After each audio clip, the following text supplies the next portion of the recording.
बिस्मिल्लाहिर्रहमानिर्रहीम। मैंने दूसरी शादी की तो बीवी का 12 साला बेटा भी साथ था। एक दिन मैंने उसे घर से निकाल दिया और धमकी दी कि अगर वो रहा तो बीवी को तलाक दे दूंगा। बच्चे के जाते ही मेरे हालात खराब होने लगे और मैं सड़क पर भीख मांगने पर मजबूर हो गया। कई साल के बाद एक बड़ी इंडस्ट्री से कॉल आई। खुशी खुशी पहुंचा मगर मालिक को देखकर होश उड़ गए। बाबा, कोई और काम है तो बता दें। वसीम ने दरवाजे से झांक कर धीरे से पूछा, अपनी शक्ल गुम करो यहां से, बस यही काम है तुम्हारे लिए। गुस्से से कहते हुए मैं नफरत से मुंह फेर कर अपनी तैयारी में लग गया। मैं कपड़े तब्दील करके जूते पहनने के लिए बैठा तो मुझे जूते कहीं नजर न आए। उफ, एक तो ये औरत न जाने मेरी चीजें कहां कहां छुपा कर रख देती है। मैंने झुंझुलाकर अपनी बीवी को पुकारा, आशी, मेरे जूते कहाँ हैं? लेकिन उसकी तरफ से कोई जवाब न आया। दफ्तर से वैसे ही देर हो रही थी, ऊपर से ये लापरवाहियां मेरी झंझलाहट को मजीद बढ़ा रही थी। आशी, आशी, मेरे जूते कहाँ हैं? मैंने गुस्से से चीख कर उसे आवाज दी। उसी वक्त वसीम जल्दी से मेरे जूते उठा लाया। ये ले बाबा, आपके जूते। मैंने साफ करके पॉलिश भी कर दिए हैं। उसने जूते मेरे पांव के आगे रखे तो मैंने गुस्से से पहले जूतों को और फिर उसे देखा। मुझे दफ्तर से देर हो रही है और तुमने मेरे जूते ही न जाने कहाँ गायब करके रखे थे। मैंने उसे डांटा तो वो सहम कर 2 कदम पीछे हट गया। बाबा, मैं तो बस पॉलिश कर रहा था, वो धीमी आवाज में बोला, लेकिन मुझे उस पर मजीद गुस्सा आया। अच्छा जाओ, अपनी माँ से कहो कि मेरे लिए नाश्ता लगाए, मुझे देर हो रही है। मैंने सख्ती से कहा तो वो फौरन कमरे से बाहर निकल गया। मेरे दिल में जलन हो रही थी, न जाने इन माँ बेटे से कब जान छूटेगी। मैं बड़बड़ाता हुआ अपनी टाई ढूंढने लगा। इस घर में कोई चीज न जगह पर मिलती है न वक्त पर। मैं नाश्ते की मेज पर पहुंचा तो वसीम को मजे से अपनी माँ के करीब बैठा देखकर मेरा दिमाग मजीद खराब हो गया। तुम जाकर मेरी मोटरसाइकिल साफ करो, मुझे दफ्तर के लिए निकलना है। मैंने गुस्से में उसे नया हुक्म दिया। वो फौरन खुशी खुशी बाहर की तरफ लपका। कभी उसके साथ प्यार से भी बात कर लिया करे। मेरी बीवी की आवाज मेरे कानों में पड़ी तो मैंने घूर कर उसे देखा। सुबह सुबह मेरा दिमाग खराब मत करो, वैसे ही दफ्तर से देर हो रही है। एक तो इस घर में कोई चीज जगह पर नहीं मिलती, ऊपर से तुम्हारी बकवास शुरू हो जाती है। मैंने उसे बुरी तरह से झड़क दिया। वो चुप हो गई और मैं अपने रवैये पर खुशी महसूस करता हुआ घर से बाहर निकला और मोटरसाइकिल को किक लगाकर दफ्तर की तरफ रवाना हो गया। मेरा नाम सलीम है। हम 3 भाई थे। मैं घर में सबसे छोटा था। मेरे अब्बा सख्त मिजाज के इंसान थे मगर उनकी सख्ती मुझ तक कभी न पहुंची। मेरे भाई उनकी सख्तियां सहने के लिए मौजूद थे। मुझे हमेशा अपने भाइयों से बेहद लाड प्यार मिला। वो खुद तो अब्बा की डांट बर्दाश्त कर लेते मगर मुझे अब्बा की सख्ती से बचा लेते। अब्बा भी छोटा होने की वजह से मुझसे दरगुजर से काम ले लेते। मैं छोटा होने की वजह से अम्मा का भी लाडला था। हर कोई मेरी फरमाइश और पसंद पूछता और घर में मेरी मर्जी का ही खाना बनता। मैं खुशी खुशी जिंदगी गुजार रहा था और अपनी पढ़ाई और घर में मस्त मगन था। मैंने अब्बा को घर में हमेशा गरजते बरसते ही देखा। वैसे तो वो घर में बहुत कम वक्त गुजारते थे, ज्यादातर वक्त अपनी दुकान पर ही होते। अब्बा शहर के बीचों बीच एक बड़ा जनरल स्टोर चलाते थे जहां लोगों की आमद का सिलसिला जारी रहता। चूंकि कई सालों से काम कर रहे थे इसीलिए इर्द गिर्द के लोगों और दुकानदारों से भी उनका अच्छा ताल्लुक था। इसकी वजह से उनकी दुकान पर हमेशा ही रश लगा रहता था, चाहे वो रश ग्राहकों का हो या अब्बा के दोस्तों का। अब्बा रात गए तक अपनी दुकान पर बैठे रहते और सुबह देर से निकलते क्योंकि मार्केट देर से खुलती थी। जो वक्त अब्बा घर में गुजारते वो वक्त हमारे लिए गुजारना मुश्किल हो जाता। वो हमेशा डांट टपट करते रहते। अब्बा की सख्ती अक्सर अम्मा पर भी निकलती। वो हर वक्त अम्मा पर गुस्सा करते और कभी कभार उन्हें मारने से भी गुरेज न करते। बचपन में ये बात मुझसे बिल्कुल बर्दाश्त न होती कि अब्बा अम्मा पर हाथ उठाते थे। हम सब भाइयों को बहुत तकलीफ होती थी, इसीलिए हम घर से निकलकर इधर उधर हो जाते थे। अम्मा खामोशी से अब्बा की मार बर्दाश्त कर लेती। आखिर वो 3 बच्चों को छोड़कर कहाँ जाती। अम्मा ने अब्बा की गैर मौजूदगी में भी कभी उनके खिलाफ शिकवा न किया था। वो सब्र और रजा का पैकर थी मगर मैं अम्मा को उकसाता कि वो अब्बा की सख्तियां यूं बर्दाश्त ना किया करे बल्कि उन्हें रोक दिया करे। अम्मा मेरी बात सुनकर मुस्कुरा देती। जब तुम बड़े हो जाओगे तो अपने अब्बा को रोक दिया करना और याद रखना तुम अपनी बीवी पर कभी हाथ ना उठाना। अम्मा की ये बात सुनकर मैं इस बात में सर हिला देता। मैं भला अपनी बीवी पर क्यों हाथ उठाऊंगा। अम्मा की इस सोच पर ही मुझे हैरत होती थी। जब मैंने मैट्रिक का इम्तहान पास किया तब तक मेरे बड़े दोनों भाई अपने काम धंधों पर लग चुके थे। एक भाई अब्बा के साथ जनरल स्टोर पर जाया करता जबकि अब्बा ने दूसरे भाई को नौकरी करने का कहा था क्योंकि स्टोर पर इतने लोगों की गुंजाइश न थी। मुझे चूंकि कमाई की कोई खास फिक्र न थी इसीलिए मैंने अपनी पढ़ाई जारी रखी और कॉलेज में दाखिला ले लिया।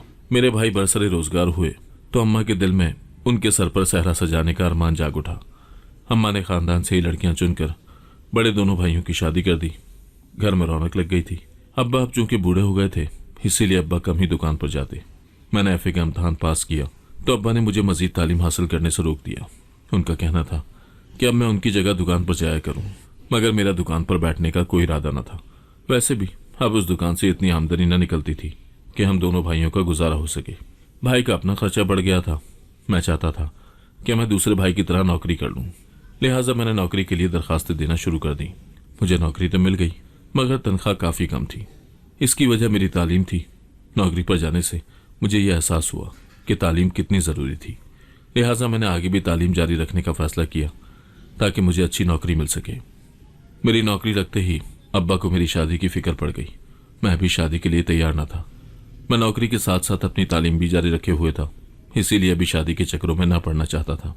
अम्मा तो मेरी बात समझ गई थी, मगर अब्बा को कौन समझाता। बड़े दोनों भाइयों की शादी में उन्होंने कोई खास दिलचस्पी न दिखाई थी, जबकि मेरी शादी के पीछे तो अब्बा हाथ धोकर पड़ गए थे। शायद अब्बू घर पर ज्यादातर वक्त फारिग बैठकर गुजार देते। उनके पास करने को कुछ ज्यादा काम न बचा था, इसीलिए उनका सारा ध्यान मेरी शादी पर ही टिका था। वो उठते बैठते अम्मा को तलकीन करते कि मेरे लिए कोई लड़की ढूंढी जाए। हमारी जिंदगियों का क्या भरोसा। माँ बाप की जिंदगी में शादी ना हो तो भाई भाभियों के आसरे जिंदगी गुजारना मुश्किल हो जाता है। वो अम्मा को डराते तो अम्मा सच में डर जाती। तुम्हारे अब्बा ठीक कह रहे, माँ बाप सर पर ना रहे तो कोई नहीं पूछता। अम्मा की फिक्र हद से बढ़ी तो मुझे शादी के लिए मानना ही पड़ा। मुझे ये उम्मीद न थी कि अब्बा ने पहले ही लड़की भी सोच रखी थी। अब तक पहली बहुओं से अम्मा अब्बा दोनों को ही शिकवे शिकायत शुरू हो चुके थे, इसीलिए वो चाहते थे कि इस बार सोच समझकर बहू का इंतखाब किया जाए। शायद उनको अपना बुढ़ापा रुलता हुआ दिखाई दे रहा था। उनके बुढ़ापे के सुख की लाज मेरी शादी पर ही टिकी थी। मैं भला इन मामलात में क्या ही बोलता, मुझे वैसे भी कौन सा कोई खास तजुर्बा था। अम्मा बहुओं के खिलाफ जो शिकायत अब्बा के कानों में डालती वो मेरे कानों तक भी बआसानी पहुंच जाती। इस मामले में मैं भी अम्मा अब्बा का हम ख्याल था। मैं चाहता था कि कोई ऐसी लड़की चुनी जाए जो अम्मा अब्बा की इज्जत करे और अम्मा की सारी शिकायतें दूर कर दे। अब्बा ने इस बार अपनी सगी भांजी का इंतखाब किया था। उनकी पहली बहुएं भी खानदान की ही थी, मगर उनके माँ बाप से जरा दूर की रिश्तेदारी थी। पहली बहुएं भुगत कर अब उन्हें अपनी भांजी की याद सताई थी। शायद वो अपना समझकर बाकी बहुओं के मुकाबले में बेहतर निकले। अम्मा अब्बा की मन तक मुझे कुछ कुछ समझ आ गई थी। मैंने चूंकि फैसले का अख्तियार उन्हें दिया था, लिहाजा चुपचाप उनके फैसले पर सरे तस्लीम खम कर दिया और वो मुझसे 4 साल बड़ी अपनी भांजी ब्याह कर घर ले आए। उज़्मा के साथ मेरी जिंदगी का आगाज बिल्कुल खुशगवार न था। इस घर में आने से पहले ही उसके दिल में अम्मा अब्बा के खिलाफ हजारों शिकवे थे, जो उसने पहले दिन ही मुझ पर निकाल दिए। उसने एक रात भी सब्र न किया था। मैं हैरान हुए मुंह फाड़े उसके गिले शिकवे सुनने पर मजबूर था। तुम्हारी अम्मा को पहले मेरी याद ना आई जब वो नईम का रिश्ता तय कर रही थी। वो तो मेरी उम्र का था। अब जब बहुओं ने मजा चखाया है तो शौहर की भांजी याद आ गई कि अपना समझेगी। तुम तो मुझसे छोटे हो। सारा खानदान मजाक बना रहा था।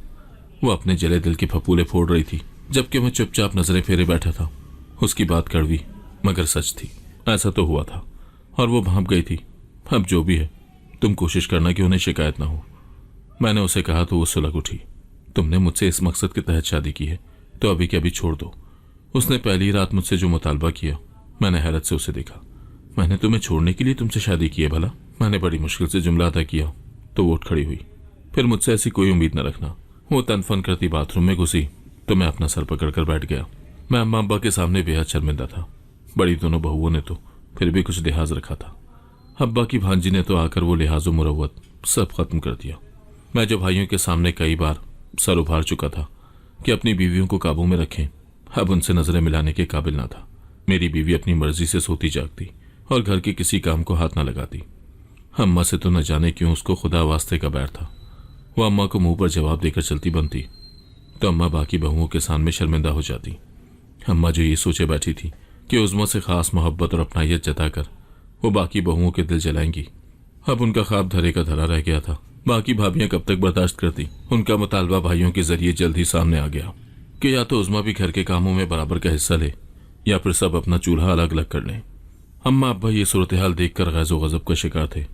खाना पकाना अलग अलग होगा तो माँ बाप किसके हिस्से में जाएंगे? हमें कौन पूछेगा? मैं कभी नहीं चाहता कि हमें ऐसी सूरत हाल का सामना करना पड़े, मगर हम उस मकाम तक पहुंच गए थे जहां ये सब सोच रहे थे कि माँ बाप किसके हिस्से में आएंगे।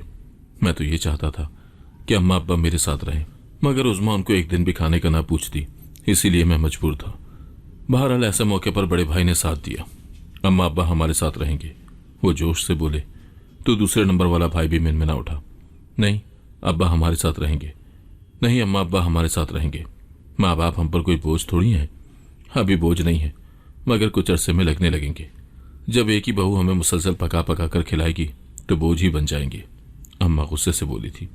अम्मा की बात ठीक थी। एक बहू अगर अम्मा अब्बा को रोजाना की बुनियाद पर खाना पका कर देगी तो उसको एतराज होगा कि बाकी तो पुरसुकून और ऐश की जिंदगी गुजारे, जबकि मुसीबत उसके हिस्से में आई है। ठीक है, फिर एक एक हफ्ते का कर लेते हैं। एक हफ्ते अम्मा अब्बा मेरे साथ खाएंगे, दूसरे हफ्ते नईम के साथ और तीसरे हफ्ते सलीम के साथ। बड़े भाई ने फैसला किया तो मैं हैरान हुआ। मुझे ये सब अच्छा नहीं लग रहा था। मेरा बस चलता तो मैं अम्मा अब्बा को हमेशा के लिए अपने साथ ही रखता, मगर मेरा बस ही तो ना चलता था। वो बात बात पर मुझे आंखें दिखाती और मुझसे तलाक का मुतालिबा करती थी। मैं नहीं चाहता था कि अपना बसा बसाया घर खराब करूं, इसीलिए मजबूरी में सब कुछ बर्दाश्त कर रहा था, मगर उसका रवैया हद से बढ़ता जा रहा था। सब लोग फैसला करने में मगन थे, जबकि उज़्मा बेनियाज बैठी थी, ऐसे जैसे किसी मामले की उसे कोई परवाह ही न थी। मैं ऐसी इंतहाई ढीठ औरत अपनी जिंदगी में शामिल न करना चाहता था। ये फैसला भी अम्मा अब्बा ने ही किया था और मैं मजबूर होकर न जाने किस मुसीबत में फंस गया था। सबका खाना पकाना अलग हो गया था और इस सब का जिम्मेदार मैं उज़्मा को ही समझता था। ये सब उसी की वजह से हुआ था, वरना बाकी बहुएं तो इतने सालों से मिलकर रह रही थी। उज़्मा ने आते ही घर का बेड़ा गर्क करके रख दिया था। फैसला इंसाफ की बुनियाद पर हुआ था, मगर उसको फिर भी एतराज था। जिस हफ्ते उसकी अम्मा अब्बा के लिए पकाने की बारी आती, वो बहुत मुंह हाथ बनाती और बड़बड़ करती रहती। वो अम्मा अब्बा को सही तरह से खाना ना देती। तुम्हारी माँ को कोई चीज़ पसंद ही नहीं आती, वो बाद में ऐप निकाल देती हैं। मैं उससे शिकवा करता तो वो बराबर जवाब देती। वो मुझे हमेशा अपने से छोटा ही समझती थी और ये भूल जाती थी कि मैं अब उसका शौहर था और मेरी इज्जत करना उस पर फर्ज था। सिर्फ एक हफ्ते की बात है, तुम जरा ध्यान से पका लिया करो। मैं उसे समझाने के सिवा क्या कर सकता था। खुद तो पकाने खड़ा ना हो सकता था, मगर उसके कान पर जूं तक न रेंगती। मुझे तो लगता था कि वो जानबूझ के ये सब करती है और कभी खाने में मिर्च और नमक ज्यादा कर देती। अम्मा भी मुंह पर साफ कह दिया करती, जिससे उसका मुंह मजीद बिगड़ जाता। अम्मा अब्बा भी मुझे बुरी तरह से डांट देते और मुझे बीवी का गुलाम कहते। हालांकि मेरा इस सब में कोई कसूर न था। हमारे झगड़े रोज बरोज बढ़ने लगे थे, क्योंकि मेरे दिल में ये बात बैठ गई थी कि ये सब उसी की वजह से हो रहा है और उसकी वजह से मुझे अम्मा अब्बा के सामने शर्मिंदगी का सामना करना पड़ता है। मैं उसे समझाता तो वो मुझसे झगड़ने लगती और तलाक का मुतालबा करती। मामला मेरी बर्दाश्त से बाहर था। एक दिन हमारा झगड़ा बढ़ा तो मुझे भी गुस्सा आ गया। मैंने गुस्से में उस पर हाथ उठाया तो वो हैरान रह गई। तुम्हारी जुर्रत कैसे हुई मुझ पर हाथ उठाने की? एक लम्हे सन्नाटे में रहने के बाद वो मुझ पर झपट पड़ी थी। वो भी बाकायदा मुझ पर हाथ उठा रही थी। मैं उसकी इस हरकत पर हैरान था। अम्मा ने तो कभी अब्बा पर हाथ ना उठाया था। वो तो चुपचाप आंसू बहा लिया करती, और आज वही अब्बा अम्मा की इतनी परवाह करते हैं कि अगर अम्मा दिन को रात कहती तो अब्बा भी रात बताते। अम्मा के खातिर अपनी बहू और बेटों को भी झिड़क कर रख देते थे, जबकि उज़्मा तो मुझ पर ही चढ़ दौड़ी थी। उसने मुक्के और लातों से मुझ पर हमला किया तो मेरी बर्दाश्त से बाहर हुआ। मैंने बड़ी मुश्किलों से खुद को बचाया। उसे काबू करना मेरे लिए कुछ मुश्किल ना था, मगर मैं उसके तेवर देखकर हैरान था। उसके दिल में मेरे लिए जरा सी भी इज्जत न थी। मैंने उसको बाजू से पकड़कर कमरे के बाहर धक्का दे दिया और उसी वक्त तलाक देकर घर से चलता किया। अम्मा अब्बा सभी हैरान थे, मगर यह जरूरी था। मेरा अब मजीद उसके साथ गुजारा मुमकिन नहीं है अम्मा। मैं अम्मा को इतना ही कह पाया और घर से बाहर निकल गया। उज़्मा के घर से चले जाने के बाद जिंदगी में जैसे सुकून सा आ गया था। मैं जो हर वक्त अम्मा अब्बा और उज़्मा के दरमियान गेंद बना रहता था, वो सिलसिला खत्म हो चुका था। अम्मा और अब्बा का खाना अब्बा के दोनों भाइयों के जिम्मे था, मगर मेरा खाना कौन बनाता? मैं भाभियों के लिए एक इजाफी जिम्मेदारी बन गया था, लेकिन मेरे पास इसका कोई हल नहीं था। मैं दूसरी शादी के चक्कर में नहीं पड़ना चाहता था, पर मुश्किल उज़्मा से जान छूटी थी। उसने मेरा दिल इतना मैला कर दिया था कि अब मैं किसी भी औरत को अपनी जिंदगी में जगह देने के लिए तैयार नहीं था। शादी ने मुझे इतने अरसे में दिया ही क्या था? सिर्फ शिकवे, शिकायतें और बदतमीजियां। मेरे हिस्से में कुछ भी अच्छा नहीं आया था। उज़्मा एक इंतहाई बदतमीज औरत थी, जिसने मेरी जिंदगी और दिमाग को मुकम्मल तौर पर खराब करके रख दिया था। उज़्मा की मेरी जिंदगी से चले जाने के बाद मैंने अकेले ही जिंदगी गुजारने का फैसला कर लिया। अब मैं नौकरी से आने के बाद ज्यादातर वक्त अम्मा अब्बा के साथ गुजार देता। वो भी खुश होते और मैं भी उनके साथ पुरसुकून रहता। खाना मैं उनके साथ ही खा लिया करता। अपनी कमाई अम्मा के हाथ पर रख दिया करता, जिससे वो भी खुश हो जाती। अब मेरी जिंदगी सादगी से गुजर रही थी और मैं खुद को पुरसुकून महसूस करने लगा था। अम्मा अब्बा ने मुझे दोबारा शादी के लिए बहुत जोर दिया, मगर मैंने साफ इनकार कर दिया। उज़्मा के साथ गुजारे गए दिनों ने मेरा दिल और दिमाग दोनों ही बोझल कर दिए थे। मैं अब किसी भी औरत को अपनी ज़िंदगी में शामिल करने का हौसला नहीं कर सकता था। मैं पहले ही अम्मा अब्बा की बात मानकर पछताया था। उनकी पसंद और मर्जी से अपने से 4 साल बड़ी औरत से शादी करके इस घर में बसाने की पूरी पूरी कोशिश की थी, मगर मेरे हाथ में क्या आया था, इसीलिए मैं अकेला ही भला था। मेरी और उस्मा के तलाक को 5 साल गुजरे तो मुझे दूसरी शादी करनी ही पड़ी। अम्मा और अब्बा इस दुनिया में मौजूद नहीं रहे तो मैं अकेला रह गया। भाभीियों को सहारा तो था, मगर वो कब तक मेरा साथ देती। आखिरकार दोनों भाइयों ने अपने अपने घर अलग कर लिए और अब्बा का घर बेच दिया गया। हर भाई को उसका हिस्सा मिला और मुझे भी अपनी जायदाद में से हिस्सा मिल गया। मैंने अपने हिस्से के साथ अपनी जमा पूंजी जोड़कर एक छोटा सा घर खरीद लिया और अकेले ही जिंदगी गुजारने लगा। लेकिन खाने पीने और दीगर कामों में मुझे सख्त मुश्किल पेश आती थी। भाभीियों ने मुझ पर जोर दिया कि मैं दूसरी शादी कर लूं। सच तो ये था कि अम्मा और अब्बा के जाने के बाद मुझे भी तन्हाई बहुत महसूस होने लगी थी, इसीलिए मैंने रजामंदी ज़ाहिर कर दी। बड़ी भाभी ने अपनी एक कज़न से मेरा रिश्ता पक्का करवा दिया। उसकी भी दूसरी शादी थी जिस पर मुझे कोई एतराज़ न था। मैंने खामोशी से हाँ कर दी, क्योंकि मुझे किसी ऐसे साथी की ज़रूरत थी जो मेरे घर को घर बना सके। रुखसती के वक्त दुल्हन के साथ गाड़ी में मैं 12 साल बच्चे को बैठे देखकर चौंक गया। ये कौन है? मैंने अपनी बीवी के कान में सरगोशी से पूछा। मेरा बेटा है, ये मेरे साथ ही रहेगा। आपकी भाभीियों से ये बात पहले ही तय हो चुकी थी। वो धीरे से बोली तो मेरी हैरत और बेचैनी की इंतहा न रही। मुझे तो किसी ने इस बारे में कुछ नहीं बताया था। मैंने सिर्फ यही सुना था कि वो तलाक याफ्ता है और उसका पहला शौहर वफात पा चुका है। बच्चे का जिक्र तो कभी हुआ ही नहीं था। मेरा मूड बुरी तरह खराब हो चुका था। दिल तो चाहा कि गाड़ी वहीं रोककर बच्चे को नीचे उतार दूं, मगर मेहमानों और लोगों की मौजूदगी में ऐसा करना मुमकिन नहीं था। मैं चुपचाप उन्हें अपने साथ घर ले आया। जब मैंने भाई से बात की तो वो मुझे तसल्ली देने लगे। कोई बात नहीं, ये यतीम बच्चा है, इसके सर पर हाथ रखोगे तो अल्लाह बरकत देगा। हमने इसलिए पहले कुछ नहीं बताया क्योंकि हमें पता था कि तुम शादी के लिए इनकार कर दोगे। कोई और रिश्ता भी मौजूद न था। लड़की अच्छी पढ़ी लिखी और सुलझी हुई है। ये तुम्हारे घर को जन्नत बनाकर रख देगी। अगर तुम उसके बदले इसके बच्चे को प्यार दोगे तो इसमें क्या हर्ज है? उसे पीछे संभालने वाला कोई नहीं है। तुम्हारी बीवी के माँ बाप फौत हो चुके हैं। भाई उसके बच्चे को रखने को तैयार नहीं है। भाई ने तफसील बताई और चलते बने।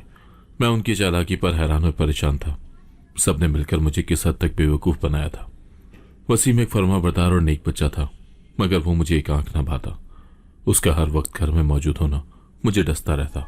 अगर मुझे शादी से पहले उसके बारे में इल्म होता तो शायद मैं तस्लीम कर भी लेता, मगर अब उसे अपने बेटे के तौर पर इस घर में तस्लीम करना मेरे लिए बेहद मुश्किल था। मैं अपने आप को समझाने की भी कोशिश करता कि यतीम के सर पर हाथ रखने वाली की तो आखिरत में शिफात की जमानत दी गई है, मगर फिर अपने गुस्से पर काबू न रख पाता और मेरा मूड बुरी तरह खराब हो जाता। उसकी माँ मेरे सामने उसे प्यार करती तो वो मुझे एक आंख न भाता। मैं चाहता था कि अब जो औरत मेरी जिंदगी में आए वो सिर्फ मेरे घर और मुझ पर तवज्जो दे, ना कि अपना 12 साल बेटा साथ लेकर चली आए। मगर मैं क्या कर सकता था? मेरे साथ एक बार फिर धोखा हो गया था। मैंने अपनी जिंदगी में औरत के साथ सुकून कभी ना पाया था और अब मुझे लग रहा था कि मैं कभी पा भी नहीं सकता। शायद मैं खुद ही औरत के मामले में बदनसीब था। वसीम की माँ ने पहले दिन ही उसका तारुफ मुझसे करवा दिया था कि ये तुम्हारे बाबा हैं, आज से तुम इनको अपना बाबा समझना। वो मुझे बहुत खुशी से देख रहा था। वो मेरे करीब आने की कोशिश करता और भाग भाग कर मेरे काम किया करता। शायद वो चाहता था कि मैं उसके सर पर हाथ रखूं और उसे प्यार दूं, मगर ये मेरे बस में ना था। वो जब भी मेरे करीब आता मुझे न जाने की उलझन होने लगती और मैं उसे झिड़क देता। मैं नहीं चाहता था कि मैं उसे अपने बेटे की जगह दूं, क्योंकि वो मेरा बेटा नहीं था, बल्कि वो मेरी बीवी के पहले शौहर की औलाद था और उसके लिए मेरे दिल में बिल्कुल कोई जगह न थी। मैंने शुरू से ही सोच रखा था कि मैं अपनी दूसरी बीवी पर हमेशा रोब रखूंगा। मैं ये नहीं चाहता था कि शाइस्ता भी उज़्मा की तरह मेरे सर चढ़कर मेरे साथ बुरा सलूक करे या मेरी बेइज्जती करे। उज़्मा के साथ वक्त गुजारकर मैंने काफ़ी तजुर्बा हासिल कर लिया था, इसीलिए मैंने अपनी दूसरी बीवी पर शुरू से ही सख्ती रखी थी। मेरी दूसरी बीवी शाइस्ता घर के सारे काम करती थी और कभी उफ तक न करती। वो मेरा ख्याल भी रखती। उसने अपनी तरफ से घर को जन्नत बनाने में कोई कसर न छोड़ी थी, मगर फिर भी मुझे इत्मीनान न होता। शायद उज़्मा के साथ ने मुझे पागल कर दिया था। मैं शाइस्ता पर एतबार करने को तैयार न था। मैं उसके हर काम पर नजर रखता। अगर काम में जरा सी भी चूक हो जाती तो मैं उसे फौरन 4 बातें सुना देता, मगर वो चुपचाप मेरी बातें सुन लेती। शाइस्ता ने अपने भाइयों के दर पर मजबूरी की जिंदगी गुजारी थी। वो जानती थी कि उसका कोई ठिकाना नहीं था। अगर वो यहां से भी चली जाती तो उसके भाई उसे रखने को तैयार ना होते। शायद मैं भी इसी बात का फायदा उठा रहा था। मैं घर में दाखिल हुआ तो वसीम ने मुझे पुरजोर लहजे में सलाम किया था। पानी लेकर आओ मेरे लिए। मैंने उसको हुक्म सुनाया और उसके सलाम का जवाब देना भी गवारा न किया। वो सर झुकाकर बावर्ची खाने की तरफ बढ़ गया और झटपट पानी का गिलास लेकर हाजिर हो गया। मैंने पानी का गिलास उसके हाथ से पकड़ा तो तेजी में पानी छलककर मेरे कपड़ों पर जा गिरा। ये क्या कर दिया तुमने? मेरे सारे कपड़े गीले कर दिए। मैं एकदम हड़बड़ा कर उठा और अपना सारा गुस्सा उस पर निकालने लगा। वो सर झुकाकर मेरी डांट खामोशी से सुनता रहा। बाबा मुझे माफ कर दें, मैंने जानबूझकर पानी नहीं गिराया। उसकी माफी सुनकर मैं एक लम्हे के लिए खामोश हो गया। दफा हो जाओ यहां से। अगले ही लम्हे में धाड़ा तो वो फौरन कमरे से बाहर निकल गया। न जाने मुझे उसकी शक्ल देखकर इतना गुस्सा क्यों आता था। मैं खुद को सरजनिश भी करता और मलामत भी करता कि मुझे उस पर इतना गुस्सा नहीं करना चाहिए, मगर फिर भी उसे देखते ही गुस्से से भर जाता था मैं। थोड़ी देर में उसकी माँ चली आई थी। क्या हो गया, आप इतना चिल्ला रहे थे? तुम्हारे बेटे ने मुझ पर पानी का भरा गिलास गिरा दिया। मैंने गुस्से में उसको शिकायत लगाई तो वो भी वसीम को डांटने लगी। ध्यान से काम किया करो, तुम्हारा ध्यान कहाँ होता है वसीम? उसने चुपचाप अपनी माँ की भी डांट सुन ली थी। वो एक लफ्ज न बोला और कमरे से बाहर निकल गया। वसीम ने मेरे सामने जितनी खामोशी इख्तियार कर रखी थी, मेरा गुस्सा उतना ही बढ़ता जा रहा था। वो मेरी खुशामद में कोई कमी ना आने देता, मगर मुझे उसकी खुशामद एक आंख ना भाती। वो मेरे आगे पीछे फिरता और मेरे काम बढ़ चढ़ कर करता। कभी मेरे जूते पॉलिश करके रख देता तो कभी कपड़े इस्त्री करने खड़ा हो जाता। बदले में वो मुझसे सिर्फ प्यार चाहता था, मगर मैं इसे उसकी साजिश समझता रहा। मैंने ठान ली थी कि मैं उसकी खुशामद के आगे कभी हार न मानूंगा और उसको लाइन पर रखूंगा ताकि वो दोनों माँ बेटा मुझसे ज्यादा फ्री होकर मेरी जिंदगी को अजाब न बनाए। मगर मैं इसे उसकी साजिश समझता रहा। मैंने ठान ली थी कि मैं उसकी खुशामद के आगे कभी हार न मानूंगा और उसको लाइन पर रखूंगा ताकि वो दोनों माँ बेटा मुझसे ज्यादा फ्री होकर मेरी जिंदगी को अजाब न बनाए। वो छोटी मोटी गलतियां भी करता तो मैं उसकी बात पकड़कर उसकी गलती को बढ़ा चढ़ाकर बयान करता। तुम इसे घर से चलता क्यों नहीं कर देती? एक दिन मैंने अपनी बीवी से कहा तो वो हैरान होकर मुझे देखने लगी।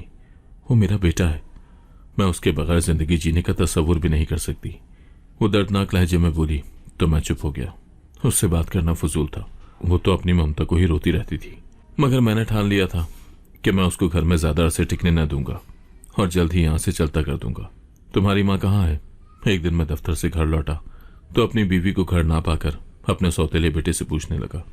वो सामने वाले घर में मेरी ट्यूशन की बात करने गई हैं। उसका जवाब सुनकर मैं चौंक गया। मैं उसकी स्कूल की फीस भी कितनी मुश्किल से भर रहा था और अब उसे ट्यूशन भी लगानी थी। क्यों, तुम ट्यूशन के बगैर घर में नहीं पढ़ सकते? मैंने गुस्से से कहा तो वो फौरन बोल उठा, मैं तो पढ़ लूंगा, मगर अम्मा चाहती हैं कि मैं ट्यूशन पढ़ूं क्योंकि मुझे रियाजी समझने में मुश्किल हो रही है और मेरे इस बार इतने अच्छे नंबर भी नहीं आए। वो अभी दिसंबर टेस्ट देकर फारिग हुआ था और तब से उसकी माँ उसके लिए परेशान थी। मैंने तो यही कहा था कि उस पर पैसे ज़ाया करने का क्या फ़ायदा, उसको घर में बिठाओ या कोई हुनर सिखाओ। इतनी फीस भरकर भी ये इतने वाजिबी से नंबर लेकर पास हुआ है। उसको घर में बिठाने के बजाय उसकी माँ उसको ट्यूशन पढ़ाने के लिए चल दी थी। मैं दफ्तर की वजह से पहले ही परेशान था। आजकल दफ्तर में हालात ठीक न जा रहे थे, लड़कों को फारिग किया जा रहा था। मैं नहीं चाहता था कि मेरी बारी आए। मैंने अपना सारा गुस्सा अपने सौतेले बेटे वसीम पर उतार दिया। मैंने उस पर चीखना और चिल्लाना शुरू कर दिया। मेरे पास इतना फालतू पैसा नहीं है कि मैं तुम जैसे यतीम पर लगाता रहूं। स्कूल की फीस भरना ही मेरे लिए मुश्किल है। मुझे किस बात की सजा सुना दी गई है कि एक इतना बड़ा लड़का मुझे तोहफे के तौर पर साथ दे दिया गया है। तुम अभी के अभी यहां से निकलो। मैंने गुस्से में उसका बाजू पकड़ा और उसे दरवाजे की जानिब खींचा। आइंदा कभी अपनी शक्ल ना दिखाना। मैं उसे गुस्से में घसीटा लिए जा रहा था जबकि वो मेरी मिन्नतें करने लगा। नहीं बाबा, प्लीज मुझे छोड़ दे, मैं आपका खर्च नहीं करवाऊंगा। मैं स्कूल छोड़ दूंगा, पढ़ाई भी छोड़ दूंगा। आप मुझे घर से ना निकालें। मैं कहाँ जाऊंगा भला? मैं अम्मा के बगैर नहीं रह सकता। अम्मा मेरे बगैर मर जाएंगी। मुझे उसकी मिन्नतों से कोई फर्क न पड़ता था।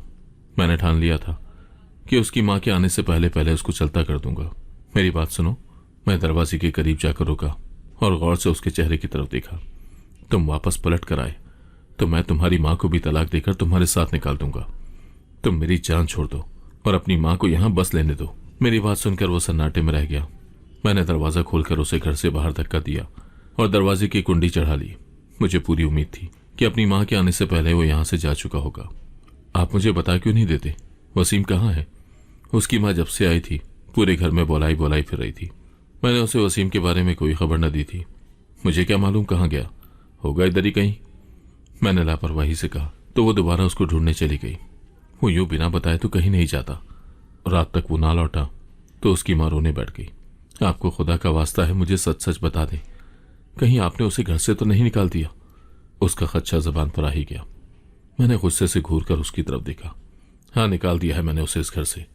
मैं उसे इस घर में दोबारा नहीं देखना चाहता। मैं पहले ही बहुत परेशान हूं, उसका खर्चा नहीं उठा सकता मैं। मेरे अंदर इतनी सकत नहीं है। कैसी बातें कर रहे हैं आप? मैंने कभी खर्चे की बात की है? जो घर में पकता है, अगर थोड़ा बहुत वो भी खा लेता है तो उससे क्या फर्क पड़ जाता है? और मैं उसे सरकारी स्कूल में डाल दूंगी।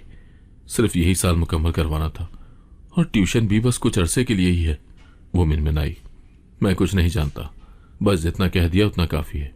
अगर तुमने उसे इस घर में दोबारा लाने की कोशिश की तो मैं तुम्हें तलाक देकर फारिग कर दूंगा। मैं तुम्हारे बेटे को मजीद बर्दाश्त नहीं कर सकता। मैंने साफ साफ कहा और उठकर खड़ा हुआ। यह मेरा हतमी फैसला था। उसने मेरा फैसला मानना ही था।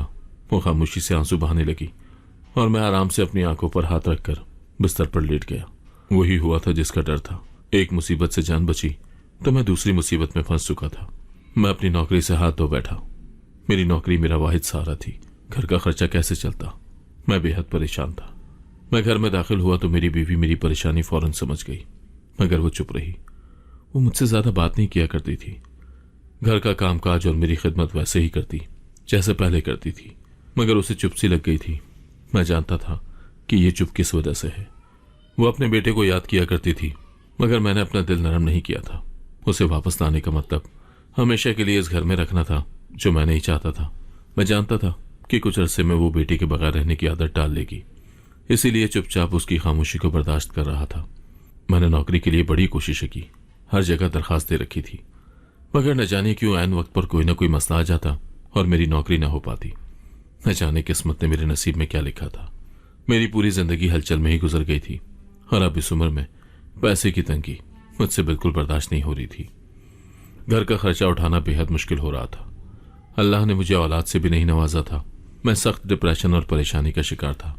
न जाने मेरी जिंदगी से परेशानियां और तकलीफें कम क्यों नहीं होती थी। मैं अपने भाइयों से भी कई मरतबा पैसे उधार मांगकर खा चुका था, क्योंकि घर का गुजारा तो करना था। 2 वक्त की रोटी खाने के लिए पैसे का होना जरूरी था।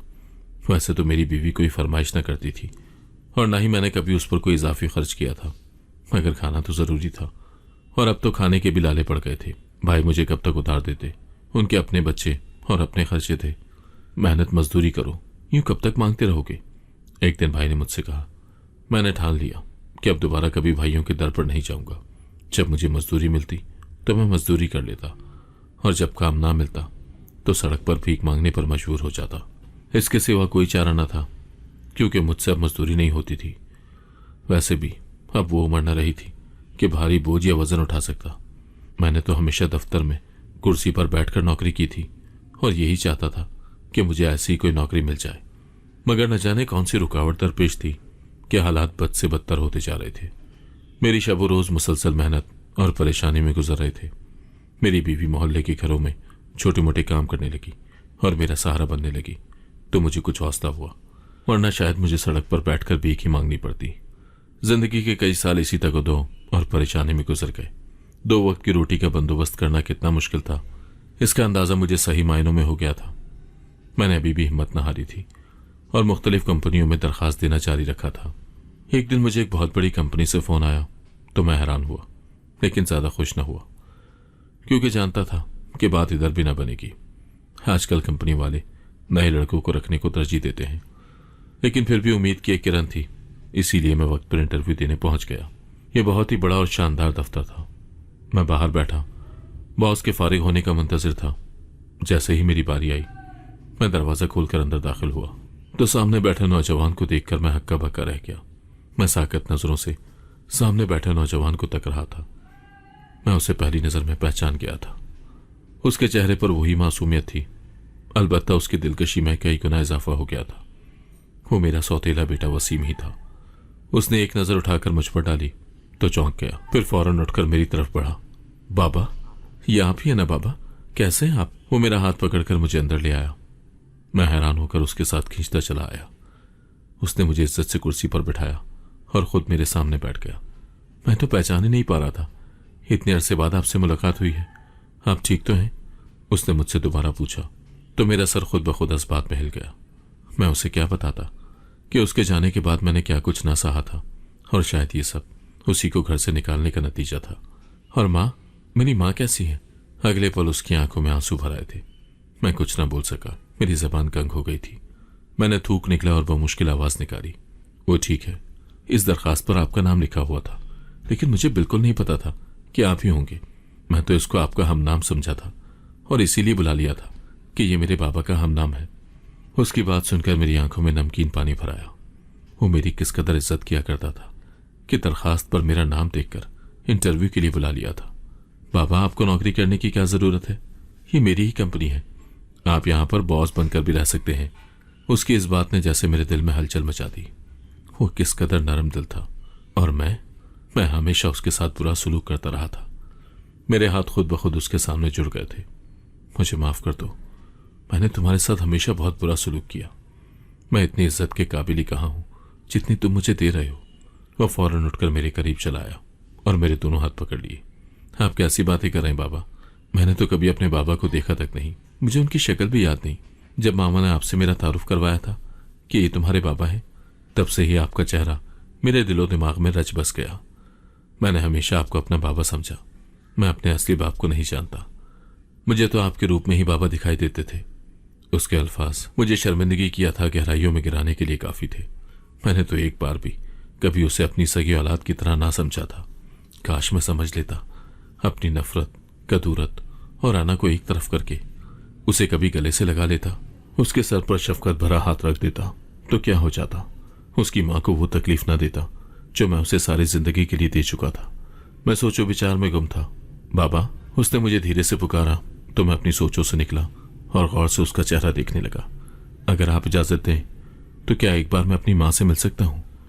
उसने मासूमियत से सवाल किया तो मैं उसे देख कर रह गया। उसे अभी भी मेरी इजाजत की जरूरत ही है, हालांकि वो खुद इतने अच्छे मकाम पर पहुंच चुका था। हाँ, क्यों नहीं, तुम जब चाहो मिल सकते हो, बल्कि अभी मेरे साथ चलो। तुम्हारी माँ तुमसे मिलकर बहुत खुश होगी। वो अपनी माँ से लिपटा था। दोनों माँ बेटा ज़ारो कतार आंसू बहा रहे थे। उसकी माँ कभी उसका माथा चूमती तो कभी गाल चूम लेती।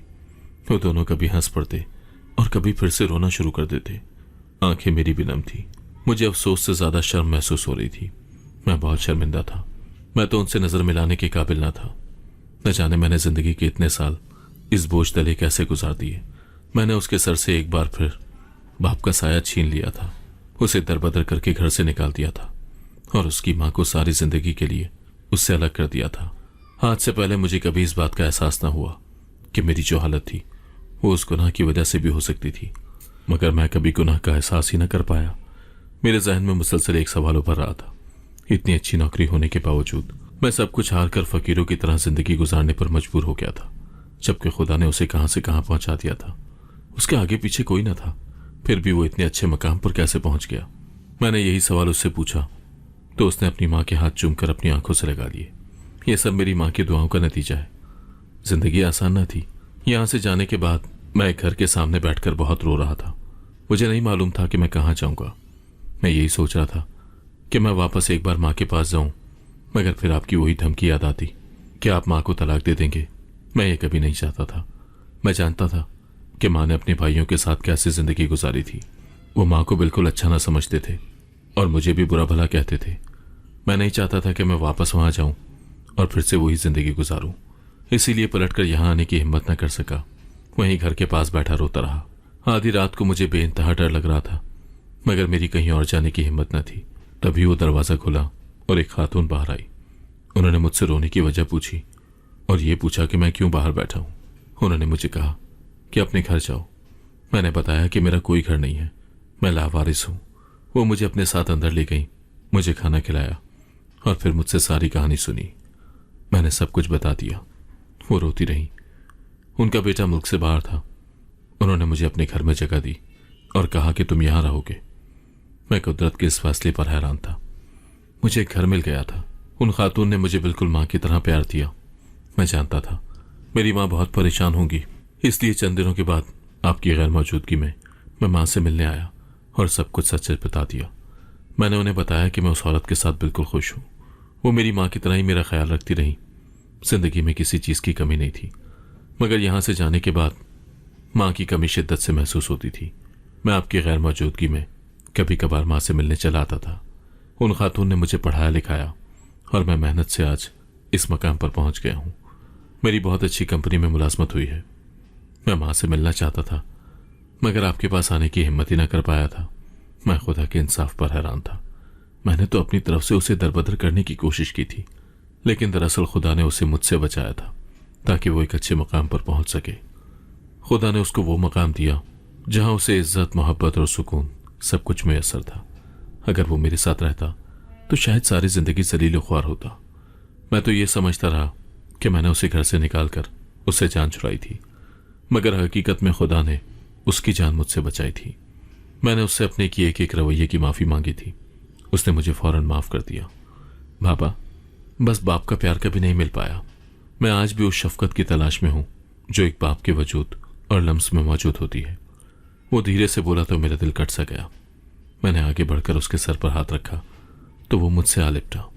मैंने भी सारी झिझक दूर करते हुए उसे गले से लगाकर भींच लिया। मैं तो उसकी कमाई खाने के हक में ना था, क्योंकि मैं समझता था कि उसकी आमदनी पर मेरा कोई हक नहीं। मगर वसीम बजिद था। मैं अम्मा और बाबा के साथ रहना चाहता हूँ, वो लम्हे गुजारना चाहता हूँ जो बचपन में ना गुजार पाया। मैं भला उसे किस मुंह से इनकार करता। वसीम हमारे साथ रहने लगा। वो आज भी मेरी वैसी ही खिदमत में लगा रहता है और मैं पछतावे में। अगर तभी मैं उसकी खिदमत के बदले उसकी तारीफ कर दिया करता तो वो कितना खुश होता।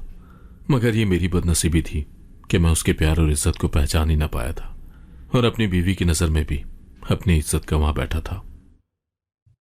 अगर आपको आज की कहानी पसंद आई है तो वीडियो को जरूर लाइक कीजिएगा और अपने दोस्तों के साथ भी शेयर कीजिएगा। और हां, अगर आपने अभी तक हमारा चैनल सब्सक्राइब नहीं किया तो जरूर सब्सक्राइब करें।